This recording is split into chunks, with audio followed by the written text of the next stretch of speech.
आप क्या समझते हैं कि अगर किसी मोड़ के ऊपर पाकिस्तानी रियासत ये फैसला कर ले कि हम हाफिज सईद साहब को हवाले कर देंगे? हम ये समझते हैं कि पाकिस्तानी हुकूमत और रियासत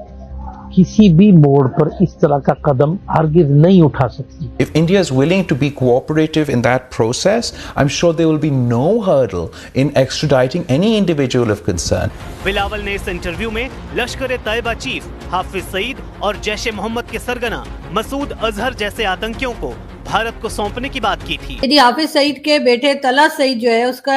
एक वीडियो क्लिप जो है मुसलसल सोशल मीडिया पे चल रहा है जिसमें वो भड़के में है, यानी कि बिलावल भुट्टो जरदारी पे। बिलावल ने जो बातें की, भारतीय सहाफ़ी के सवालात के जो जवाबात दिए, हकीकत में वो जवाब बनते नहीं थे, जिससे हम सब की पूरी पाकिस्तानी कौम की दिल आज़ारी हुई है। इस पर हम उसके इस बयानात की भरपूर मजम्मत करते हैं। मेरे वालिद मोहतरम हाफिज़ मोहम्मद सईद हफिज़हुल्लाह का किरदार पाकिस्तान की खिदमत, हिफाजत और दिफा के हवाले से हमेशा रहा है। उनका कोई अमल भी रियासत पाकिस्तान के बरअक्स नहीं रहा, इसलिए हमेशा ही पाकिस्तान की अदालतों में हमारे हक़ में, हमारे बुज़ुर्गों के हक़ में फ़ैसले किए जाते रहे। जिन सबूतों की ये बात करते हैं वो सबूत भी अदालतों में तब पेश किए गए थे और उनको अदालतों में एग्जामिन किया गया था और उसके बाद ये फ़ैसले आए थे। आपको ये मालूम होना चाहिए कि हालिया जो आपने खुद देखा और सारी दुनिया ने देखा कि हिंदुस्तान किस अंदाज से झूठ बोलता रहा, प्रोपेगेंडा करता रहा, तो हमेशा से ही हिंदुस्तान का ये झूठ चलता आया है और उस वक़्त भी हिंदुस्तान का ये झूठ ही था जिसकी कली अदालतों के फैसले से दुनिया के सामने खुली। तो चाहिए तो ये था कि बिलावल भारतीय सहाफ़ी के सवालात के मुकाबले में हिंदुस्तान की दहशतगर्दी को वादे करता। जो बलूचिस्तान में जो कुछ हो रहा है, पाकिस्तान को मुसलसल हर तरह से, हर पहलू से नुकसान पहुंचाने की जो साजिशें और कोशिशें चलती आ रही हैं और मुहिब्बे वतन पाकिस्तानियों को हमेशा से निशाना बनाना और उनके खिलाफ प्रोपेगेंडा करना, ये हमेशा से दुश्मन का ये वतीरा रहा। बिलावल को तो ये चाहिए था कि वो यहाँ मोदी की दहशतगर्दी को वादे करता, हिंदुस्तान की दहशतगर्दी को वादे करता। आपने ये नहीं देखा कि मोदी ने चंद दिन कबल मीडिया पे आके पाकिस्तानी नौजवानों को गोलियां मारने की धमकियां दी? तो पाकिस्तान की अदालतों में तो उनके खिलाफ ये केसेस दायर होने चाहिए थे और फैसले आने चाहिए थे। मैं हैरान हूं कि दुनिया के अंदर जितने भी मुल्क हैं वो अपने शहरियों के तहफ़्फ़ुज़ की खातिर क्या कुछ नहीं करते, लेकिन आज हमारे सियासतदान उनके मुंह में ज़ुबान दुश्मनों की हो और वो किसी भी पाकिस्तानी को दुश्मन के यानी हिंदुस्तान के हवाले करने की ऑफर्स करते फिरें। चे जाए कि पाकिस्तान की एक मोतबर शख्सियत मेरे वालिद मोहतरम हाफिज़ मोहम्मद सईद हफिज़हुल्लाह के बारे में ये अंदाज और ये बातें इख्तियार की जाएं। हम इसकी भरपूर मजम्मत भी करते हैं और हम ये वादे करते हैं कि हम और हमारी कौम इस पर आपका मुहासबा करेगी। ये हमारा हक़ है और हम अल्लाह ताला से दुआ करते हैं और यकीन रखते हैं कि अल्लाह ताला हमारे बुज़ुर्गों की, वतन अजीज़ पाकिस्तान की हर मोड़ पर उसके दुश्मनों से हिफाजत फरमाएगा। बिलावल भुट्टो जरदारी जो हैं, आप सभी जानते हैं कि वो एक पहले फॉरेन मिनिस्टर भी रह चुके हैं। उनकी एक पॉलिटिक्स में उनकी फैमिली का बहुत रोल रहा है और उसके साथ साथ जो है जैसा आप जानते हैं उनके फादर यानी कि आसिफ अली जरदारी साहब जो उनके अब्बा जी हैं वो इस वक्त भी प्रेसिडेंट हैं। तो यकीनन आसिफ अली जरदारी साहब को देखते हुए और बिलावल साहब के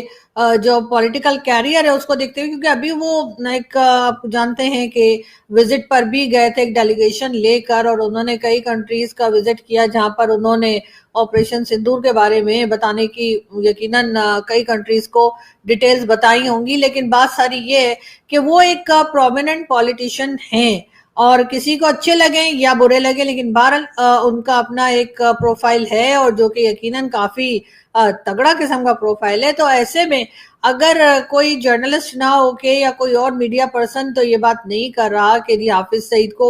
जो है वो दे दिया जाए भारत को। खैर मीडिया पर्सन ने भी ये बात की है, लेकिन मैं ये कह रही हूँ कि उनकी बात की इतनी ज्यादा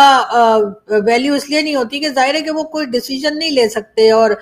मीडिया पर्सन और जर्नलिस्ट तो अपने हिसाब से अपनी मर्जी से बात किया ही करते हैं पूरी दुनिया के। लेकिन जो पॉलिटिशियन है वो तो वही बात कर रहा होता है जो कि हुकूमत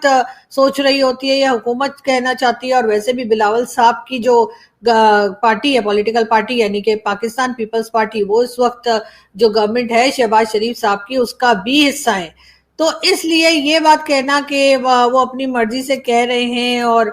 इस बात का जो है वो शहबाज शरीफ साहब को या बाकी लोग जो गवर्नमेंट लाते ले जाते हैं, जो गवर्नमेंट बनाते हैं, उनको नहीं पता या उन्होंने अपनी तरफ से कह दिया, तो मैं नहीं मान सकती कि ऐसा है। यकीनन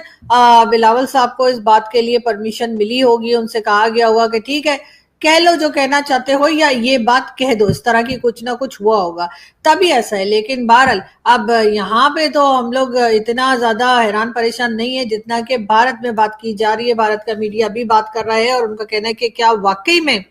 पाकिस्तान की गवर्नमेंट वाकई में इतनी सीरियस हो गई है कि अब वो हाफिज सईद और मसूद अजहर इस तरह के जो अनमोल रतन पाल के रखें, क्या वाकई में उनको देने के लिए तैयार है। तो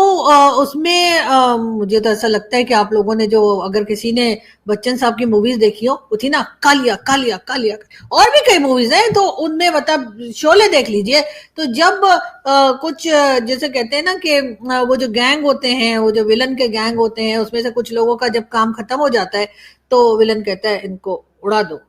या फिर वो ऐसा ब्रीफकेस देता है ना जो कालिया में भी दिया था और कई मूवीज में, कि जब वो गाड़ी लेके आगे जाते हैं सोच के हो मुझे तो पैसे मिल गए, तो वो आगे जाके गाड़ी जो है ना वो आपको पता है ना फट जाती है। लेकिन बात सारी है कि अब मैं यहाँ ये क्यों जिक्र कर रही हूँ, वो मैं जिक्र इसलिए कर रही हूँ कि मुझे लगता है कि हाफिज सईद और मसूद अजहर अब हमारे किसी काम के नहीं रहे, खामा खाई में रोटियां तोड़ रहे हैं बैठे हुए। इससे बेहतर है इनको भारत के हवाले कर देते हैं, भारत भी खुश और हमारा कोई नुकसान भी नहीं होगा, इसलिए कि वैसे भी निकम्मे निखट्टू किसी काम के तो रहे नहीं है। तो इनको उठाकर किसी को दे दो तो उससे बेटर है कि भारत को ही दे दे, तो मोदी जी भी जरा खुश हो जाएंगे और जरा पानी शानी जो बंद करने की बातें कर रहे हैं ना, तो वो बातें जरा करना बंद कर देंगे। बल्कि ऐसा ना होगा अभी फ्लड आने वाले, अभी मानसून की बारिशें शुरू हो गई है और मोदी जी खुशी के मारे, पाकिस्तान के फॉर्मर फॉरेन मिनिस्टर ने कहा है कि जी हम हाफिज सईद और मसूद अजहर जो है भारत को दे सकते हैं। इस खुशी में मोदी जी जो है वो, जब ज्यादा बारिशें होंगी, आपको तो पता ही है ना,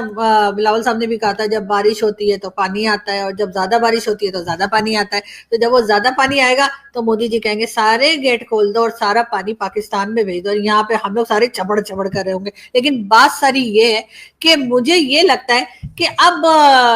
पाकिस्तान ने सोचा है कि ये लोग कब से मांगे जा रहे हैं भाई, 5-6 साल तो मुझे हो गए इंडियन टीवी पे जाते हुए। पहले दिन जब मैं गई थी वो दिन है और आज का दिन है, ये लोग हर शो में बुलाकर कहते हैं हाफिज सईद दे दो, हाफिज सईद दे दो, हाफिज सईद दे दो। और अब जब हम देने को तैयार हैं, हम कह रहे हैं ले लो भैया, हमारे किस काम का, ये निकम्मा निखट्टू आप ही ले जाओ, शायद कोई मटर वटर ही छील दे। तो बात ये कि अब इंडियन मीडिया कह रहा है कि ऐसे कैसे हम ले लें, है हमने मतलब ठीक है हमने मांगा था, लेकिन ऐसा थोड़ी कि आप दे ही दोगे, लेकिन भाई आप लोग ले लीजिए, इसलिए कि हमने उसी तरह के हो सकता है 10-20 और तैयार कर लिया, हमारा क्या पता भाई, खाली थोड़ी बैठे रहते हैं हम लोग आप लोग की तरह। लेकिन बात सारी है कि हाफिज सईद और मसूद अजहर अब हो गए एकदम बेकार, जगह जगह पे इनका नाम खराब हुआ है, हर जगह बच्चे को पता है कि ये लोग टेररिस्ट हैं, तो इसलिए कहीं भी मुंह दिखाने के काबिल तो रहे नहीं है। हमने इनको हाउस अरेस्ट करके रखा हुआ है, जेल में नहीं डाला, ये याद रखिएगा। जेल में जो बैठे चक्की पीस रहे हैं ना, उनका नाम है इमरान खान। लेकिन हाफिज और इमरान खान टेररिस्ट नहीं है, वो तो यहाँ के प्राइम मिनिस्टर हैं, उससे पहले क्रिकेट कुरकुट खेला करते थे और हाँ वर्ल्ड कप भी ले आए थे एक बार। तो इमरान खान जेल में है और चक्की पीसिंग एंड पीसिंग एंड पीसिंग, और उसके बाद ये साहब जो हैं हाफिज सईद, इनको जी हाँ हमारे यहाँ साहब कहा जाता है, बड़ी इज्जत की जाती है। लेकिन बात सारी ये कि बिलावल साहब की ये बात सुनने के बाद कि बिलावल साहब ने कहा कि हाफिज सईद को भारत को दे देंगे, उसके बाद भी ना कोई प्रोटेस्ट हुआ, ना हाफिज सईद के घर से कोई बाहर आया, ना उसकी पार्टी से कोई बाहर आया। हाँ बस एक बेटा उसका आया और उसने आके एक वीडियो बनाकर और एक वीडियो मैसेज दे दिया है कि जी ये कोई अच्छा काम नहीं कर रहा, मेरे अब्बा जी का नाम उधर दे रहे हो और उनको उठा के वहां पे भेज रहे हो। अरे शुक्र करो, आजकल तो भारत वीजा भी नहीं दे रहा। मेरे कितने सारे दोस्त हैं जो भारत जाना चाहते हैं और वीजा अप्लाई करने के बाद बैठे हुए, और मैं भी इंतजार कर रही हूँ उनका वीजा लगे, ये वहां से वहां जाए तो मैं MDH की लाल देगी मिर्च का पैकेट मंगवाऊं। एक साहब मेरे लिए लेकर आए थे हमारे एक दोस्त, लेकिन अब वो खत्म हो गया। वो पैकेट असल में खत्म नहीं हो गया, वो बेचारे 4 लाए थे, लेकिन हमारे रिश्तेदार ऐसे है ना, जैसे ही पता लगा ओहो इंडिया से मिर्ची आई, हालांकि इंडिया की मिर्ची हमें लगती बहुत है लेकिन फिर भी इंडिया की मिर्ची आई, वो फिर मेरे घर से आके पैकेट उठा के ले गए कि छोड़ा मेरे पास, और अब वो मेरे पास भी खत्म होने लगा। खैर मैं अपनी दुख बड़ी कहानी नहीं सुनाना चाह रही थी, मैं आपको ये बता रही थी कि वो अगर हालात अच्छे होते और वीजा शीजा लग रहा होता तब की और बात थी, लेकिन अब तो बिना वीजे के हम हाफिज सईद और मसूद अजहर देने को तैयार हैं। वैसे भी पानी ज्यादा इंपॉर्टेंट है और 26 करोड़ लोग जिस कंट्री में रहते हो उस कंट्री के पॉलिटिशियंस को यकीनन अपनी कंट्री के लोगों का सोचना चाहिए कि 26 करोड़ लोग जो हैं वो बेचारे प्यासे मर जाएं, उससे बेटर है कि हाफिज सईद और मसूद अजहर को उठाकर भारत को दे दीजिए, उसके बाद मोदी जी जाने थे, उनका काम जाने। तो जनाब, पाकिस्तान की राजनीति एक बार फिर से सर्कस में तब्दील हो चुकी है और इस बार स्टेज पर हैं बिलावल भुट्टो साहब और सामने खड़े हैं, जी हाँ, वही अंतर्राष्ट्रीय आतंकवादी हाफिज सईद का साहबजादा तलहा सईद। हुआ यूं कि बिलावल भुट्टो ने एक इंटरव्यू में कह दिया कि अगर भारत सबूत दे और कानूनी प्रक्रिया को फॉलो करे तो हम हाफिज सईद और मसूद अजहर जैसे आतंकवादियों को भारत को सौंपने को तैयार हैं। वाह बिलावल मियां, यह बात पाकिस्तान में बोलने की आपने हिम्मत कैसे कर ली? लगता है आप तो बहुत साहसी हो गए हैं या फिर वाकई भारत में चुनाव लड़ने की तैयारी में हैं। वैसे भारत तो काफी दिनों से कह रहा है लेकिन आप लोग तैयार नहीं होते, लेकिन आज आपने बोला कैसे, इससे तो भारत भी हैरान है। खैर आते हैं असली मजे की बात पर, और जैसे ही उन्होंने ये बयान दिया उसके बाद तलहा सईद, जो कि कल तक ये कह रहा था कि पाकिस्तानी कभी ऐसा बोल नहीं सकते, लेकिन जैसे बोला बिलावल ने तो बिलावल को बोलता है कि शर्म आनी चाहिए बिलावल को, वो पाकिस्तानियों को हिंदुस्तान के हवाले करने की बात कर रहा है, ये इस्लाम और राष्ट्र के खिलाफ है। मतलब एक आतंकवादी का बेटा अब पाकिस्तान में नैतिकता का सर्टिफिकेट बांट रहा है और पाकिस्तान की जनता ताली पीट रही है। वाह भाई वाह। अब जरा सोचिए, ये वही मुल्क है जहां मासूम बच्चों को स्कूल में घुसकर मारने वाले को शहीद कहा जाता है और जहां आतंकवादी खुलेआम कैमरे पर इंटरव्यू दे रहे होते हैं, और वही देश भारत को कानून का पाठ पढ़ाने चला है। सवाल ये नहीं है कि बिलावल ने क्या कहा, सवाल ये है कि पाकिस्तान अब इतना गिर चुका है कि वहां आतंकवादियों के घर वाले नेशनल लीडर्स को धमकी दे रहे हैं और सरकार चुप है, क्योंकि असल में वहां सरकार नहीं चलती, वहां तो ISI और जिहादी गैंग का डंडा चलता है। भारत में बैठकर ये सब देखकर बहुत सुकून आता है और